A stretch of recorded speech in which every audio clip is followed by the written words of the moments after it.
All right, it is June 2nd. Welcome to a very new episode of After the Whistle on this hot June day.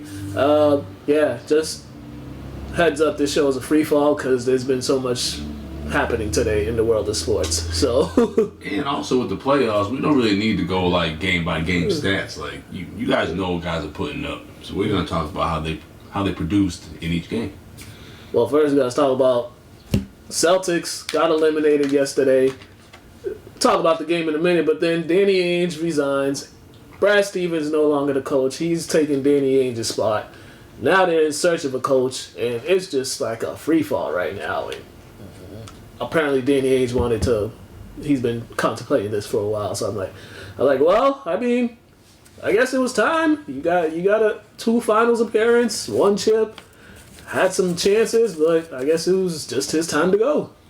So just because he exited out as GM, Brad Stevens just gets bumped up just because he was a coach for a couple years. When you have people who are pretty skilled in being a GM compared to a guy who you gave an opportunity to be a head coach when he came from a small Division I school. Now you're gonna give him opportunity just to be a GM. What's up with all these just giving ready people opportunities and giving the people who actually qualified the chance? Yeah, this whole thing's weird. One reporter pointed out, he said this may not be true, but just his tinkling or his thought, he's like, Brad Stevens is still on a 6-year deal, like a long term. They're paying him a lot of money for the next 6 years. So you're like, would you rather pay him not to work or pay him to work? Which is one of the things. Oh, I don't know. It's just crazy, but yeah, It's just a little bit unfortunate for some folks who would want to be in that position, but they couldn't even get the opportunity or not even get an interview or anything, because it was just like, all right, I'm out. Okay, we're just going to elevate you, and then just like... But then it's like, elevate you, why? It doesn't matter about the money they're paying you. That was their decision to pay you that money. Like, what about the qualifications? You ain't even showed you're qualified to be an NBA coach, really. Like, so...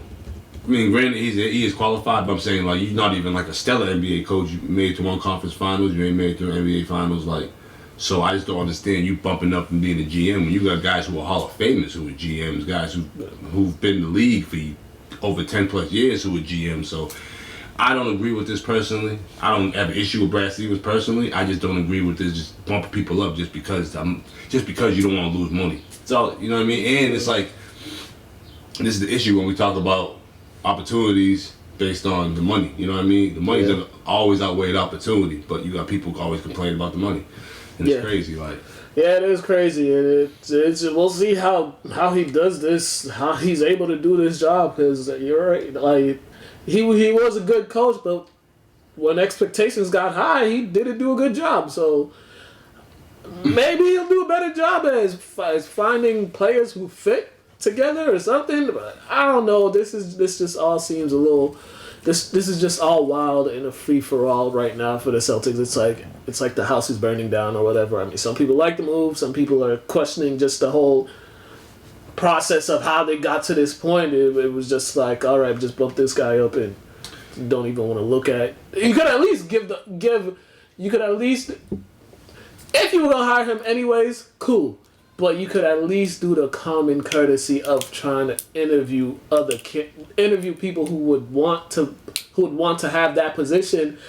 Granted, even if they don't get the job and they do well on the interview, the recommendation you give from that interview could go a long way. So and from the outside looking in, how it looks is he was the best candidate they had. Yeah. Granted, there were candidates that didn't get the opportunity that could definitely do a stellar job to him, and it's like.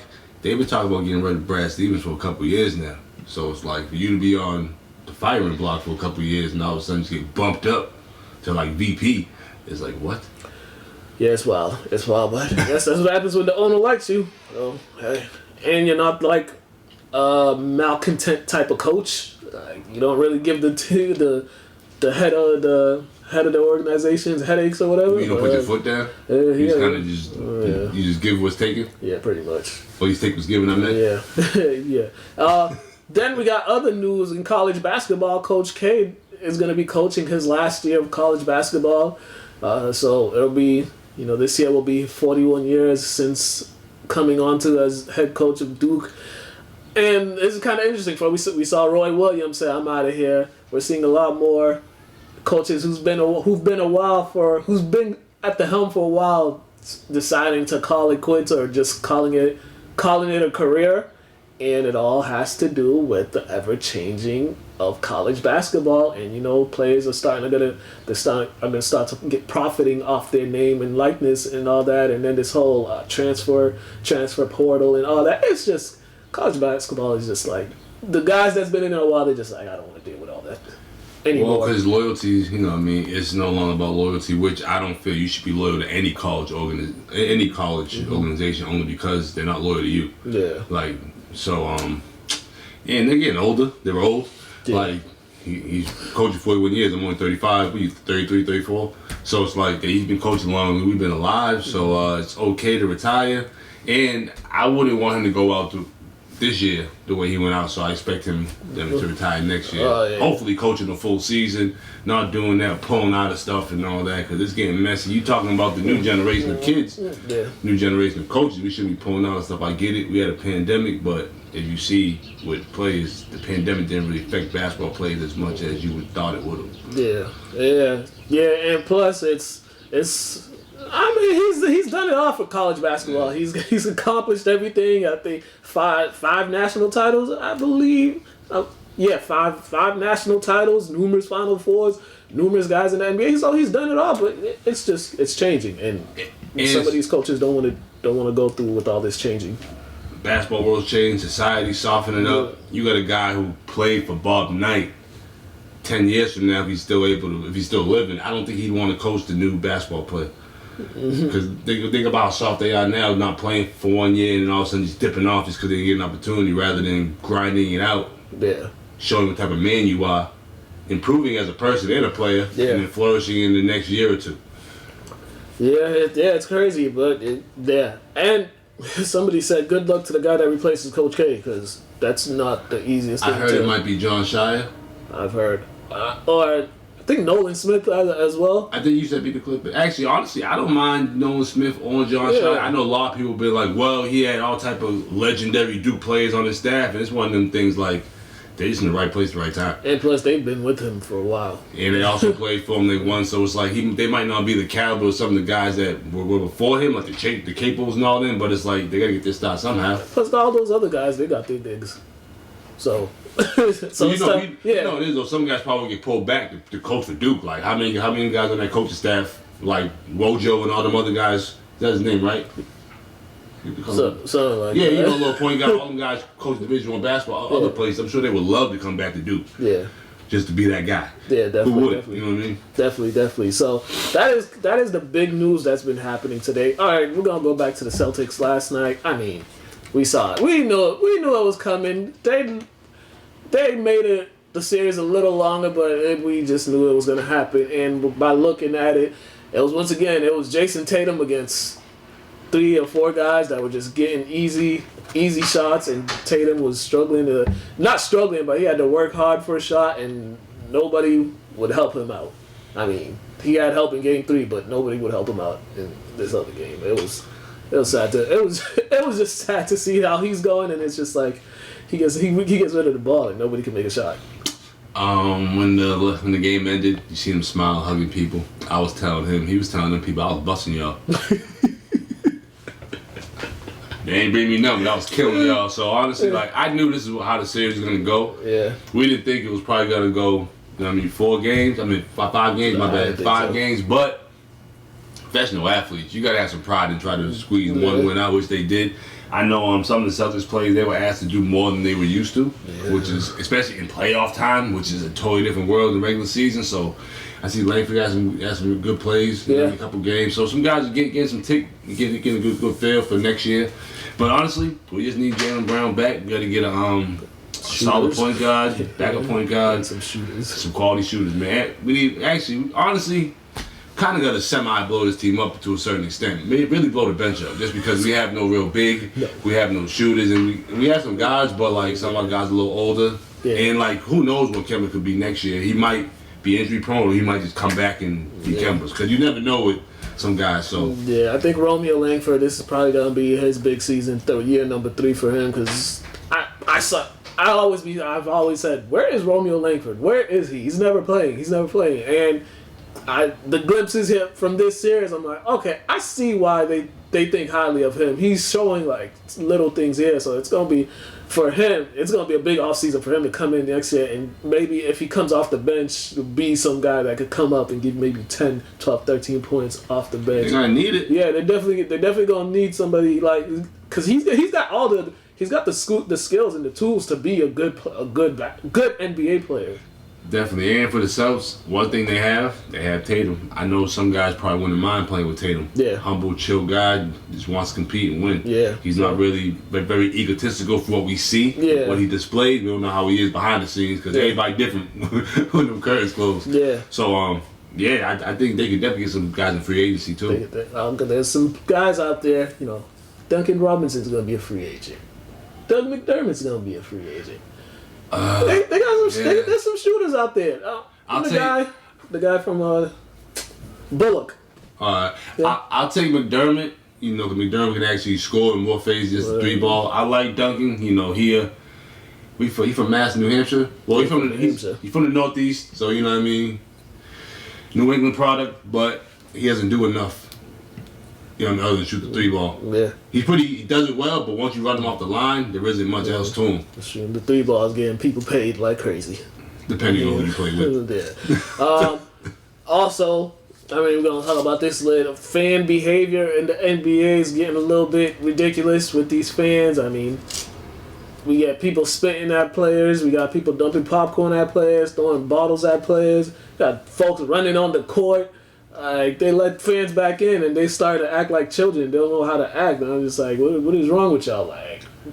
Learn how to behave. It says it when you go to an arena.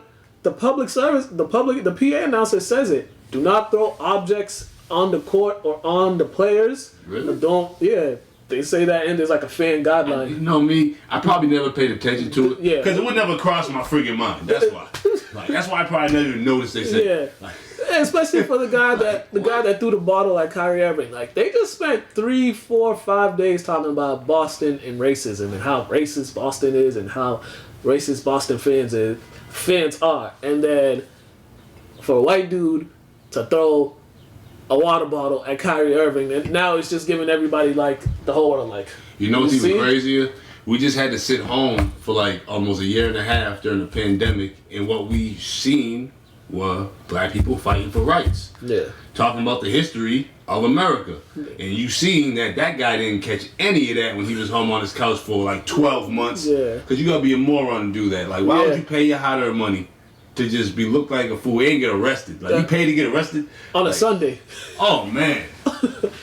On a Sunday, what kind of dummy are you? And the thing about him is when he did that, people pointed at him, because nobody want to be associated with that. For one, Boston's probably sick of being associated with racism because certain parts of Boston are racist. Yeah, that's just how the history of Boston is. Yeah. We know growing up, some places you just don't go to, some bars you just don't go to. Some bars we will never walk into in Boston just because we were always told we don't go certain areas. Not out of fear, it's just we don't need to go there. There's way more places to go, but it's people getting sick of being attached to certain things. Just like history of black people being guilty by association. We really do nothing wrong. Yeah. White folks are sick of being guilty by association with people who are actually doing stuff wrong. Yeah. So honestly, I ain't what I'll tell them, but something like that, I'll lean back. It didn't help the cause at all because it was just because everybody before game 3, they were just talking about Boston and racism. This was a whole big deal. Boston and just the yearly thing they talk about this. I feel like they do this every year. Racism in Boston and Boston fans being racist, and then it's just see guys, you see, and then I just everybody, the folks that were around him, they were just they just pointed at him because they were home watching TV like the rest of us, embracing what we were forced to see. And plus, fans normally you see this kind of nonsense at Red Sox games. Sorry, Red Sox fans, but y'all the most obnoxious out of all the Boston sports fans. Y'all do the most. But it's just usually when folks go to the Celtics game, they no matter how much they hate a player, they'll boo them or say crazy things to them. That's it. You're not about to. That same kid probably DM'd him and did all type of wild stuff, feeling like he knows him. Like, you know, all these people out on social media, they feel like they're actually attached to somebody. If I've never physically touched you or sat in your presence, I don't know you. Yeah. Like, that's just how it is. Like, and then to top it off, and then Kyrie stomps on the logo, the Celtics logo, which has been a topic of discussion. Some people are just like, why are you stomping on the logo? It's no big deal, no big deal. My thing was just like, yo, I've seen football players almost come to blows for stomping on a logo. And the thing is, the stomping on the logo, it's not like, the act is kind of like disrespectful to everyone that's worn a Celtics jersey. That's pretty much what it is. I don't get why people are all going all over the place saying this is not a big deal. It's nothing serious. I'm like, let somebody do something in your home that you don't find, that you may think, that we may think is not serious, but you look at it like, what? That's how folks feel. It's just disrespectful. And this is the same dude that said last week before the press conference, he's like, let's just keep it basketball, nothing disrespectful, it is basketball. No racial undertone. But it's just like, dude, for one, leprechauns aren't real. Yeah. Two, who cares if he stepped on the court? That's just how basketball is. He left it on the court. When stuff happens on the court, like trash talking and all that, Jeremy Lin crying on podcasts about what he's been called and stuff. Nah, keep it on the court. He stepped on the leprechaun because he's a Brooklyn Net competing against the Celtics. That's just how it is. He ain't spitting in the face of Bill Russell. Like, let's be serious. My thing was, why didn't you do it the game before? Why didn't you do it all the other times you came in there? Right? But like, we also said early in the year, he also, I want to say, talks a little tougher now that he has KD and Harden winning. Yeah. So, you know, some people are just different when they have certain people behind them. Yeah. So, I mean, I don't see no issue with it because honestly, he should have breakdanced on it. You know me, I can care less about these things. My only thing is just like, do that when everybody's around. Like, don't do that when everybody's like, I'm gone. Like, do that when the players. I'll tell you, I would have did it before the game started. Call my name, whatever, jump bomb, stomping all on that. Just so you can, because you got to, it's kind of like you step on, you kind of run out. So you don't feel the wrath. You don't feel the wrath of it. Nah, man, step on it and sit there. Yeah, like do it. He should have done it game 3. But I'm also kind of ignorant too, so like you know me, like at times I'm kind of so. Yeah, you are. I grew up in a bully generation. You ain't gonna just tell me and do stuff. You know what I mean? It's just one of them things, bro. You gonna tell me you gonna do something? Show me. Like that's just what it is. Yeah, my whole thing with that is just like you should have done it the game before that, or do it before. Don't do it like. Like you stunk up the game before, and he was just like in the back, and now. But one thing too, I also don't know. Like, I play under some cameras. I don't know what it's like to play under that many. Yeah. So. Yeah, but I can see why like certain players that play for the Celtics were upset with that just because. But bro, if I was Bill, I'd be a little upset just because I'm a Celtic. Yeah. But I wouldn't be upset thinking he's disrespecting me as a black man. Oh, no. You know what I mean? Or just society as a whole, Boston as a whole. No, he's disrespecting the Boston organization. Yeah. That's all. You know, some people took it as like, yo, he slapped me in the face. Like, bro, you live in Watertown. Like, what are you talking about? Like, Kyrie's special. He's special. You know what was not special? The Lakers last night. Ooh. Oh, no, they were special. They were special. Special living, guys. Bruh, that was a being like I've never seen before. It was bad. Yeah. It was bad. Now, I don't know if it was just the Suns playing great basketball or the Lakers just like lack of effort, I think it had to do a little discipline. Bit of both. It had to do a little bit of both. Booker was smoking them. Yeah. LeBron. Yeah, he looked disengaged. At one point, like in the early parts of the game, early on, the first few minutes, he was engaged and stuff. He was driving to the basket. He was getting then at some point it was just like everybody was disengaged. Like the defense that they were playing, because the Suns were just getting nothing but easy baskets. And the defense they're playing doesn't allow the Celtics, the Lakers to get out in open court. There's not much space. They're sagging. Honestly, they look like they're playing the same D that the Spurs played against the Heat. They're kind of sagging, and LeBron's he's like deciding what he wants to do rather than just playing the game. Now, this energy they brought to this game, the same energy they had last game, because he scored 3 points in the third quarter. Yeah. Now, if they would have been competitive in the third quarter, they would have won that game. He scored 10 points in the second quarter. This game. This game? Yeah, 10 points in the second quarter. And the thing about it is, people expect him to just put the Lakers on their back. No, it's picking your spots when to score. Yeah. You gotta. I mean, we need him to score at least 8 points a quarter. Yeah. At least 8 points a quarter. I'm sorry, brother, but like, unless some other guys gonna get more involved, you gotta score 6 to 8 points a quarter. Especially when your sidekick's not there, and I mean, 2 Lakers starters had as many points as you and I did. And I can score the ball. Yo, But that's, and we didn't do nothing all weekend. Zero points. Who had 0? Caldwell Pope and Schroeder. I think Caldwell Pope got injured because he only played 15 minutes. Schroeder, 26 minutes, 0 for 9 from the field, 0 for 4 from 3. They didn't even get to the free throw line. See, I like Caldwell Pope. He's kind of like a two-way guy. Yeah. He's very energetic. He brings energy to the game. Yeah. But Dennis Schroeder, I didn't like that trade when they got rid of Rondo for Dennis Schroeder. Granted, he's kind of... Actually, I don't think he's a better scorer than Rondo, personally, because, like, Rondo plays his position, but he can actually, when it's time to score, he can score. And the thing with Rondo is Rondo don't be looking off the scorers. This dude be looking off Bron and AD too many times, and I'm just like, yo... And there's nothing wrong with feeling confident, but if you're going to look off them guys, put the ball in the hole. Yeah. It was just a disaster performance. I see certain guys out there, you're supposed to be a professional athlete, and you're like struggling to get a 3-ball up. Yeah. And then you're airballing it, looking like a fan. Yeah. That is crazy to me, like, multiple times. It's like, bro, you even strong enough to shoot that?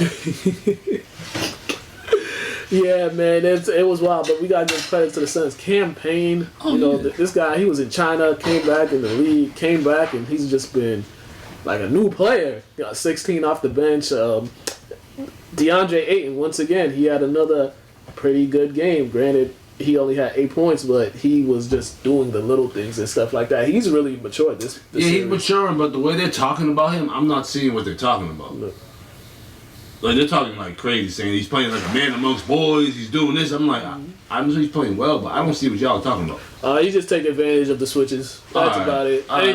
Anytime they put a little guy on him, he ain't one of those bigs that's gonna try to shoot the ball. He just puts you in the back. Because I'm watching the game, but it's like, you know me, sometimes if certain plays don't do certain things, they don't stick out to me.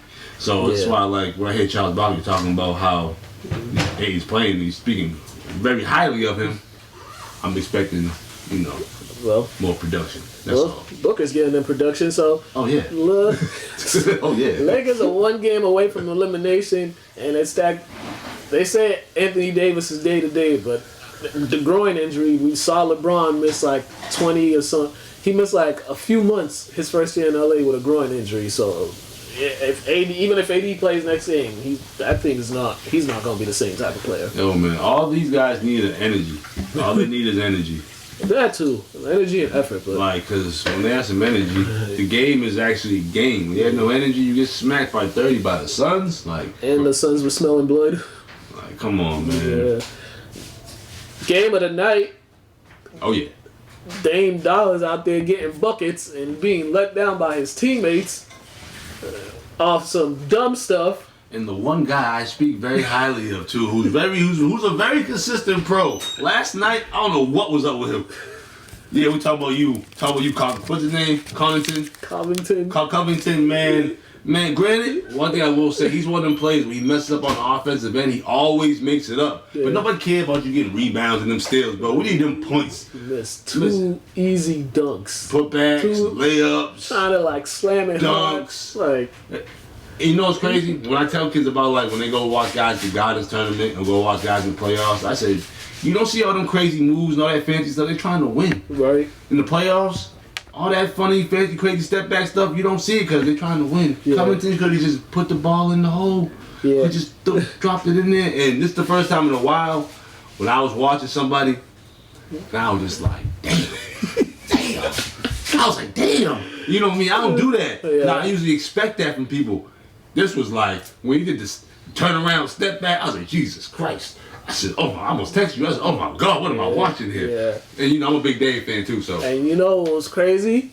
Each time when he sent the game to overtime and double overtime, these dudes had ample opportunity to just foul him and not even let him get the shot. But and then scary though. But still, and then if you're gonna switch, don't put your worst defender on him. Like Michael Porter Jr. We all acknowledge his offense, but his defense is one of the worst in the league. I just think with that is the size, because how they had Aaron Gordon on it, but Aaron Gordon is a way more athletic player than Michael Porter Jr. You just look at Michael Porter Jr. He don't even have his hands out. He just be like, and he's naturally always up. Yeah, naturally up. You got to get low. But what I was gonna say is, when they talk about fouling, like for one, the way the refs call these games, you don't even know if it will be a 4-point play, 3 shots. They even give them in a foul. He got slapped on his arm with that turnaround. That should have been. It could have been game. Yeah. Like could have been game, but they didn't want to call with somebody else. I feel like they would have called in certain other games and certain other refs. So it's like you don't even know what these refs do because they're not even consistent anymore. Yeah, they're pretty terrible. What I mean, the Blazers, the Nuggets. The biggest difference was them was Monte Morris coming off the bench with 28 points, and what we get from the Blazers bench, 22 total points off the bench from them. So and then in the OT, it was like Dame scored 17 of the 19 points. I was just like, all I needed was one, and then CJ. You gotta know where you are on the court, man, because that turnover. Didn't the ball get tipped?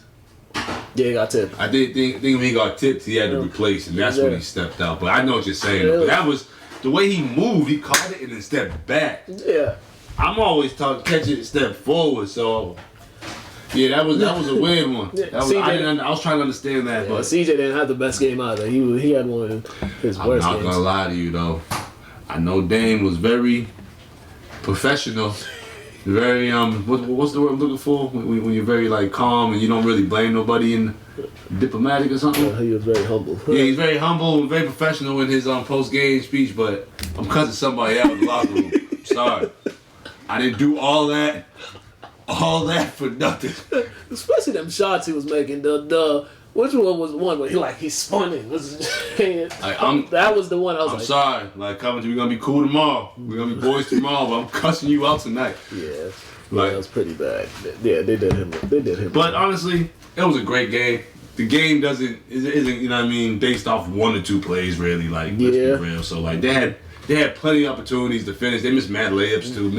Mad open layups shots, and turnovers. So like, it was a great game though. They got another chance at it. So they got a home game. Game 6 is in Portland, so they got a chance to send it back to Denver, where they proved they could win. All right.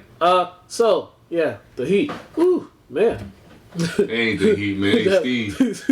They steam this year. Yeah, it was a surprise because. When they played in the regular season, it was all the games were so close. They played one close game in this series, and then after that, Miami won. I don't even want to talk about Heat, man. It was just like payback from last year. Yeah, honestly, that's really what it was. That's really legit what it was. You know, they talked about the pieces they needed to get over the hump, and from what we see so far, they got over the Heat. So we'll see how they do next round. Yeah, and then, Giannis was pretty much unguardable. They couldn't stop him. They couldn't stop him, and then they couldn't guard the 3-point shooters for the Bucks. Granted, they made 13 in Game 4, but for the Heat, they just all the guys that were doing stuff last year, it was just like, hey, where y'all at? Was it the bubble? Some people had some sophomore slumps. Some people had some bubble-itis. So hopefully you have a full summer. For one, you had a full season. Yeah. Then you had a full summer, off season. So you should be back acclimated into regular flow of things. Yeah, definitely.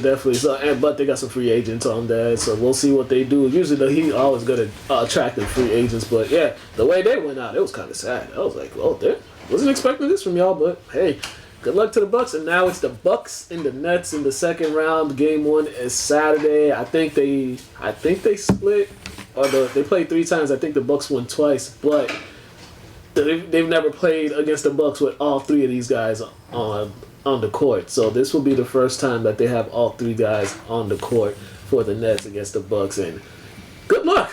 It's gonna be a fun playoff. For fun season. It's gonna be high scoring because literally you have to outscore the Nets pretty much. You can play all the great defense you want, but you literally just have to outscore them. They don't even care about you really scoring that much. They know they're gonna get a bucket.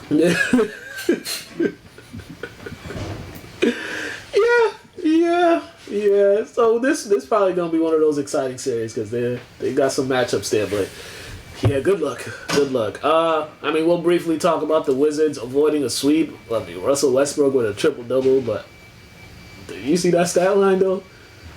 And then you see the shooting.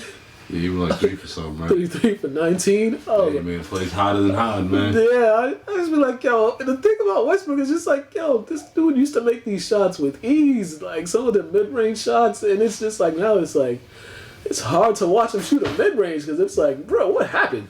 Yeah, I don't know what he's doing over there. Yeah. You know, hopefully he get back in the gym. You know, when I heard the Wizards was up, I first thought was who got injured. Yeah. And when I found out Embiid got injured, I was like, oh, Yeah. all right, well. He's day to day. I don't see the Wizards going 4 in a row though. No. With the personnel they have. No, they don't, and they just lost Bertrand's that shooter. Oh, they just yeah. lost him for the series, so things got tougher, and they're going back to Philly, so it's like Philly has proven they could win without Embiid. So, but Ben Simmons, my goodness, man, come on now. Let's go to this high school basketball throwback, and then we're gonna come back, and I mean we might skim through these other games, but yeah, check out these highlights and come back.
Alright, and we are back. We're going to go through some other NBA series. Alright, the Jazz, they took a 3-1 lead on the Grizzlies, which isn't a surprise because the Jazz are just a much better team than the Grizzlies, and Grizzlies are too young, and they do a lot of dumb stuff. Like Dylan Brooks, he's nice, but he commits the dumbest of dumb fouls, and he's always in foul trouble, and it always be at the most inopportune time. It's just like, dude, we need you on the court to score, and you keep committing these dumb fouls, and now where are we going to get our other scoring from? Yeah, he's one of them guys. He just plays very, very hard, Yeah. and sometimes he gets a little reckless. I do like him offensively because he's a big body. Yeah. When he goes to the cup, you're not stopping him, not knocking him off his line. He's either getting a layup or he's getting fouled. Yep. So I like that. I'll take the negative with the positive with him. Yeah, I just wish he just, like, some of them fouls, it's just like, it's not serious. Come on, you didn't need to do all that. Especially when he knows the refs are calling games tight, he'll just try to play up on the defender. He's like, dude, they've been calling this game tight. Like, back up. Like, you're a good enough defender to not do all that too. So, let's see. But they just have a problem stopping Rudy Gobert from rebounding the ball. Apparently. I mean, he's 7 feet tall. Yeah. They don't really have that, that size that you need. So, And when they're hitting threes, it's hard to match up with that. I mean, the Grizzlies are not that good of a shooting let's team. be real, man. The Jazz is better than the Grizzlies. Oh yeah, they're bad. This is what that is with them. So Yeah. when the Jazz plays more more seasoned team, then we have something we'll talk about. Yeah, but that team is probably going to be the Los Angeles Clippers, who tied up their series with the Nuggets. It's been like, my fault. Good. It's been like a whole different series when they went to Dallas. Apparently, Dallas stopped making threes, and the Clippers started making threes, and they started playing some type of defense. Yeah, this series is weird for me because I told you before, I'm not really a big Dallas guy. It's hard for me to watch them. I like their personnel. It's just, that team is just, and then the Clippers, like. Yeah. They're a weird team to gauge, but they're just a weird team to gauge. But they seem to find the weaknesses with Dallas to exploit, and they've been exploiting that all series. Because one thing Dallas don't have is somebody that can protect the rim. I mean, Porzingis can't do that really, and they just put the guys in the pick and roll, and then they just go straight down the line. It's pretty sad. We got these guys that are over 7 feet tall that can't protect the rim. It's like, why are you that tall for? No, like seriously. Like, what are you that tall for? Yeah. Good question. Let's go. All right, and then our last NBA, what we're talking about is the Hawks taking a 3-1 lead against the Knicks, and the Knicks apparently don't like to cover 3-point shooters because every shot the Hawks get behind the 3-point line is a wide open shot. I just think the Knicks are just happy to make the playoffs. They got the city all excited. I don't think the city even cares if they lose the first round. They're just happy that they made the playoffs so they can talk about this for the next 10 years. Oh, man. Or they can have something to build on. But it's embarrassing the way they've been playing, though. The way they've been playing, it's just embarrassing. Like, Julius Randle, you're the most improved player, and you've been horrible all series long. Like, this is just the basketball guys reminding New York that you need to just humble yourselves as well. Just embrace the I want to say the steady climb back to success. Yeah. Because as soon as you, that's it, make the playoffs, one time in like 8 years, and they lose their mind. First win. This is what the product they put out. So it's like, how about we just relax, just embrace it? Because everybody loves talking about us Celtics fans, but we had to go through it. We did. So the Knicks, they're playing again tonight. The Hawks are looking to get their first playoff series win in a while. I think it's like 2015 or 2016 or something like that, somewhere around there. I forget, but back when Joe Jones. Joe Johnson may have been gone by then. Really? Yeah. But this was the year they won like 60 games and they were the 1 seed. They lost in the Eastern Conference Finals to the Cavs, I think. I don't even remember who was on 2015. I don't remember who was on that team either. I just know their coach is now the coach for the Bucks. That's it. Flip Murray wasn't on that team, was he? Yeah. I don't know. So that's sad. Game 5 is tonight at 7:30. That's crazy. All right. Let's go to this high school football throwback, and then we'll come back and then just do some quick things.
All right, and we are back. We're gonna do. All right, let's go +1 interview. And today was media day for the North Shore Navigators, and I was there.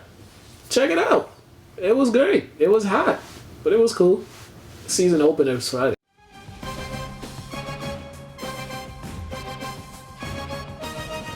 All right, we're here. Fraser Field, media day, first practice. Coach Mac, we back at it again this year under different circumstances than last year. So tell me how you feeling. Well, I'm feeling good. It's good to be out here. You know, it's the second practice, and we open up Friday, so we have a lot of work to do. But so far, so good. Yeah. What did you gauge? What is your sense of your team right now? Some of the stuff that you did. What are your feelings right now? I like it. It seems like they're ready to go. They're in baseball shape this year. Last year they were not because obviously of the COVID. This year they have a full season under their belt, so they're much more physically and mentally, for that matter, ready to play and compete. And last year, you guys started off hot, and then towards the middle and the end, it was like flowing up and down season. What were some of the lessons that you took away from the guys you had last year, and that kind of you're bringing into this year? Yeah, you're right. We got off to a great start. It looked like we were never going to lose. Yeah. And then it just goes to show you, baseball. You think you're good, and you're not as good as you think you are. Yes. But you like to get off to a good start. I'd like to do that again. That's for sure. But just create some more consistency so we don't get in those long losing streaks. Here with Cal, he's the catcher. What's going on, man? How are you? Good to see you. Good to be here. Nice to see you too, man. Correct me if I'm wrong. You were on the team last year, were you? I played in the Futures League. I wasn't on the team last year, but I played in the same league. Yeah. All right, because I remember I seen you in a game. You in a game. All right, man. Just talk to me. Friday's the opener, obviously, but this year is a whole lot different circumstances than last year. Just tell me about this full circle. Yeah, no, it's awesome to be out here. Last year was crazy, just everything getting shut down, and had the opportunity to play in the Futures League last summer, but it was a condensed schedule. COVID was a little more serious back then, so it's good to be out here.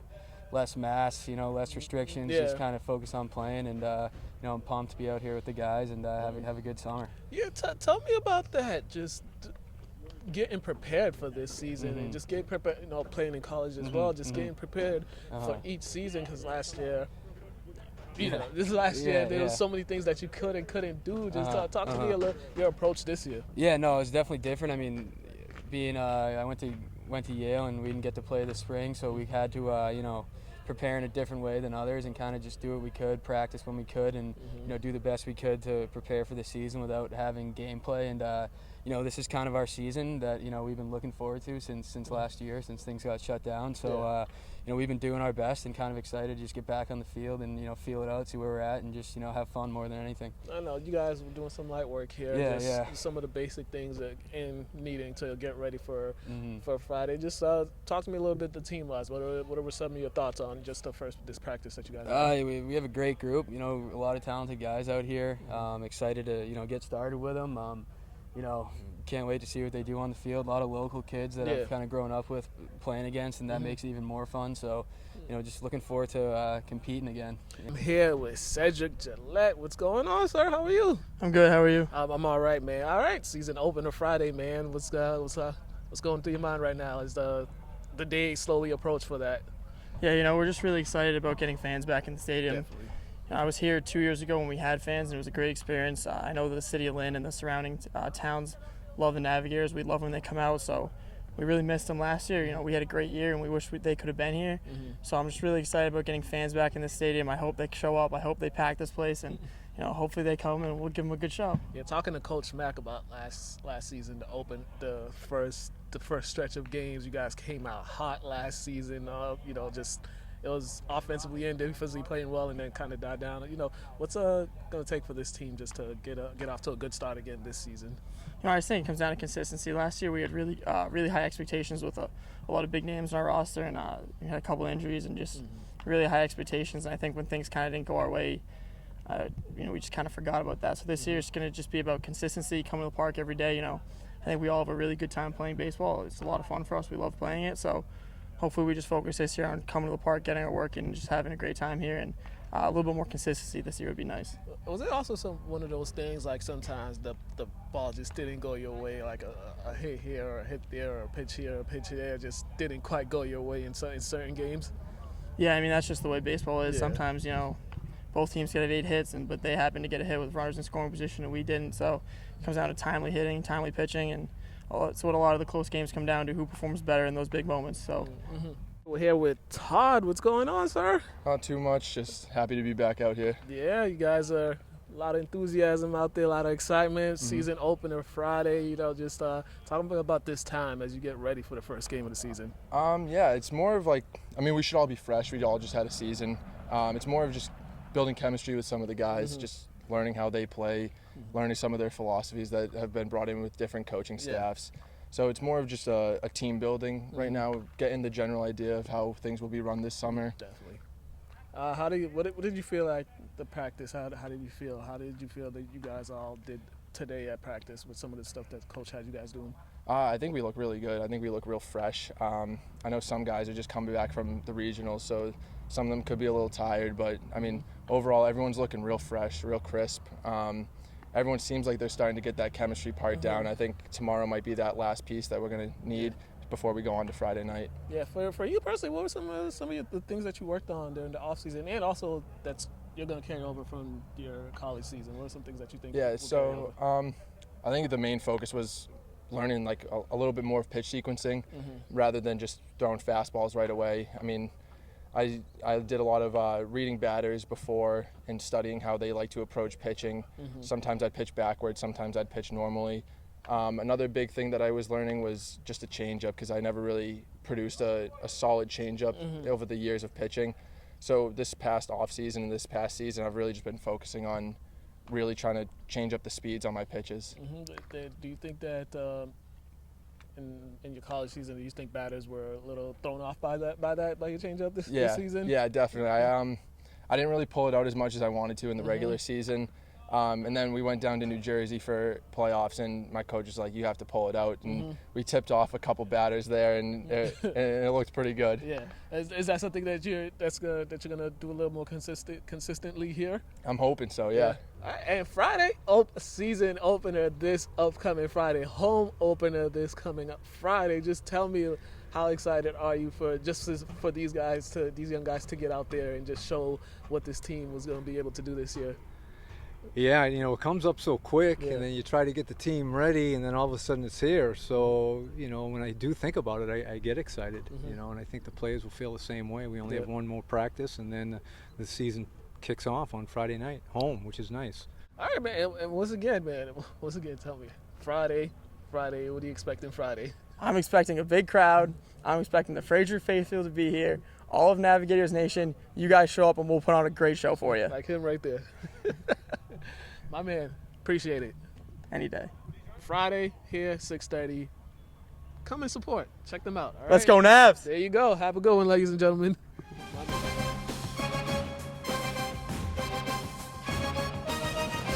All right, and we are back. All right, North Shore Navigators season opener is this Friday at 6:30 at Fraser Field. They're actually allowing fans in the stadium. So, if you want to check them out, check them out. I'll be there. All right, some around the world. Okay, Naomi Osaka, she withdrew from the French Open. I think it was last week or the week before, she made an announcement she's not doing post-game press conferences for whatever reason, for mental health. Mentally, it was just she's going through some stuff pretty much, and she didn't feel like she could do post-game interviews, but then it was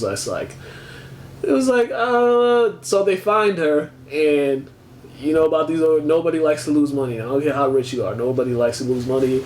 So then she withdrew from the competition. She said she just wants to get her mental health in order. She's pretty much just going through some things, and she just couldn't handle playing and whatever she's going through. So it was just weird. First it sounded like she wanted to play, but then she wanted to do no press conferences. Then it's that's the case, you just distance yourself from everything completely, because it's you want to have your cake and eat it too, and you want to have fun, but the business side is you got to go answer them questions. Yeah.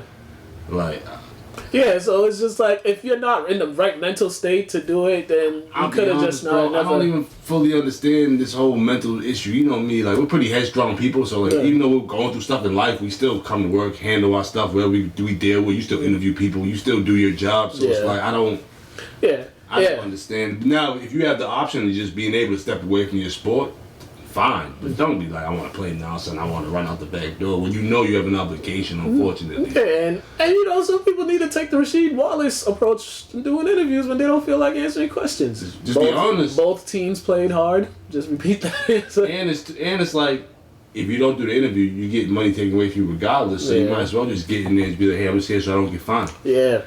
So. Yeah, this whole thing was just ridiculous. I'm just glad she did it this way instead of just trying to play and then not answer questions, because it's just like, yo, this is contractually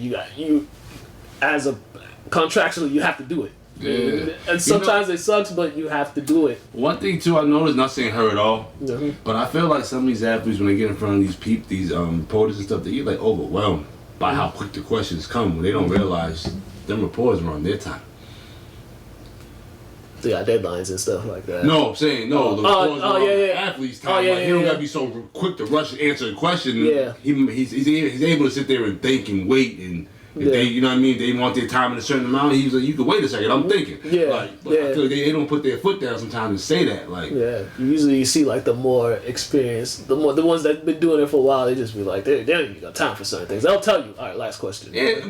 We're like that in life. Like you ain't gonna come up to me in life with no BS. So I'm not gonna let you sit there. I'm at this podium. You're gonna talk with no BS. Like we adults here. Like it was just, this whole thing with her is just crazy because it's been like a whole trend and stuff like that. And the thing about it is, it's like some of the people I've been reading, like talking about it and stuff like that. Like they brought up Ricky Williams and they was like how foul he was treated by the media and stuff for his Ricky Williams had anxiety and he smoked weed. That's how he calmed down his anxiety. But hence, when you get in front of all these reporters, you're probably overwhelmed because mad questions are coming. And that's why he had the helmet on. But some of the folks that were saying that were some of the same folks that were going in on that used to go in on Ricky Williams. So it's just like I'm like, y'all, some of y'all be forgetting. Y'all talking about media being disgusting to Ricky Williams when y'all were a part of that. So it's just like folks talking about media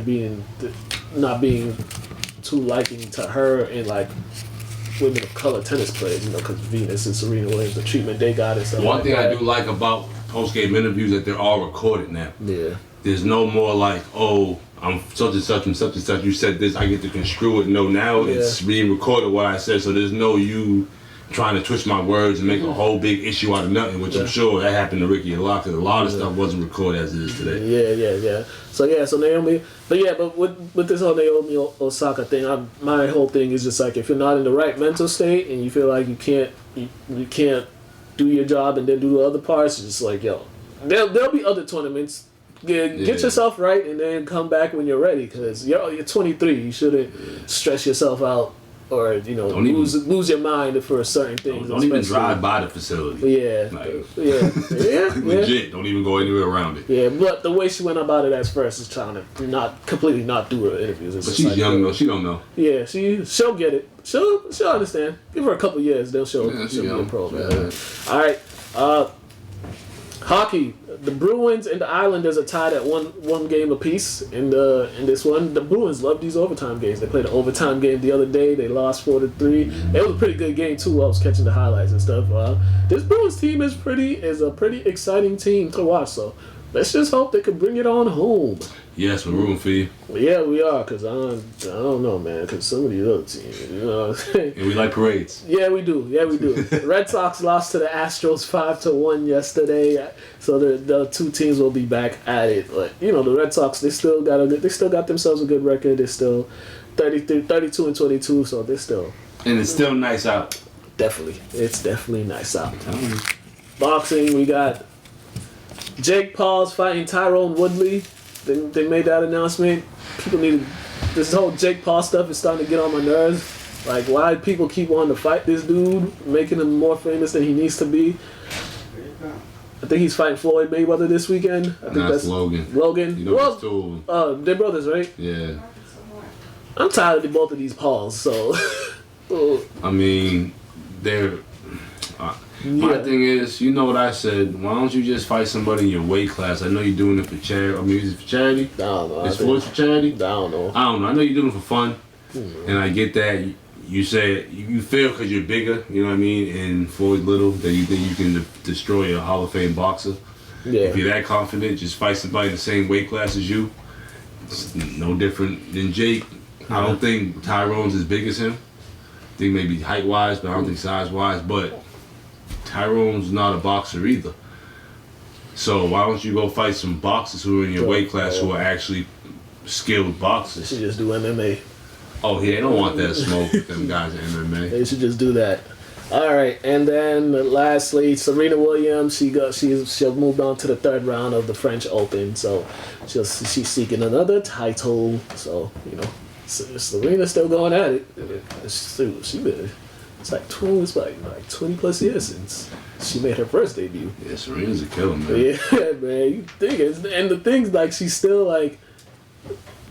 For that long, she still like reaches the final pretty much every year. She only loses to one person. Yeah. She's not gonna be in this tournament, right? I don't know, maybe. Now you see your soccer, right? Oh yeah. The protege. Yeah, the only one that beats her in the final. So Yeah. that's two, right? Yeah. So I forgot. Oh, I don't. All right. I like some tennis. All right, let's go to top 10 and then we're gonna get up out of here.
And we are back. We got some people just staring at us for no reason. Yeah, you don't threaten little kids. Being all weird.